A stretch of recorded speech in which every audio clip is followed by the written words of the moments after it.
Hello all. When we think of the people who run things, we tend to think of individuals. We think of Bill Gates or a given president. But that's not how it really works. Organizations are run by networks or groups of people. Sometimes these networks are built within a given organization, but the really effective ones are built across organizations. That's why people tend to hire CEOs from outside the company. The most powerful job a network can get is the US presidency. In the bad old days of the spoils system, it was pretty straightforward. A new president would fire as many government workers as possible and then give jobs to all of his friends. Throughout American history, the presidency has rotated between the country's many different geographical centers of power. A bunch of Massachusetts elitists would get tossed out by a group of genocidal Tennessee roughnecks, followed by a bunch of corrupt New York machine politicians. This succession of regional networks could be chaotic, but it was also good for the country. No one network could hold on to power for more than 4 to 8 years. People would enrich themselves and their home state, but then they would go home and someone else would have a turn. Nobody had the opportunity to form a permanent ruling class. This has begun to change. Recent politicians have seemed less and less connected to geography. Obama only spent 7 years in Illinois before winning his first election.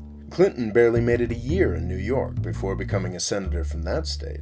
The Bushes generally put in a decade or two before running for public office, but their power base isn't limited to one state, or even to one country. In US politics, where you come from is becoming much less important than where you went to school. In a geographic context, the past few presidents look diverse, but when you look at their educations, not so much. We haven't had a non-Ivy League educated president for over a quarter century. Presidents are like most modern professionals. They build the foundation of their networks at school. To a very real extent, we are beginning to be ruled by a single network. The appropriate word for this is oligarchy. Our new ruling class agrees on the fundamentals, no matter what the partisan marketing says. The opportunities they have access to would make Andrew Jackson jealous. A secure government job is nice, but a $100 million federal contract is much, much nicer. Wall Street also happens to be run by Ivy League graduates. Politicians will always be in it for themselves, and the framers of our Constitution knew that. They relied on competition between regional interests to keep our government healthy and free.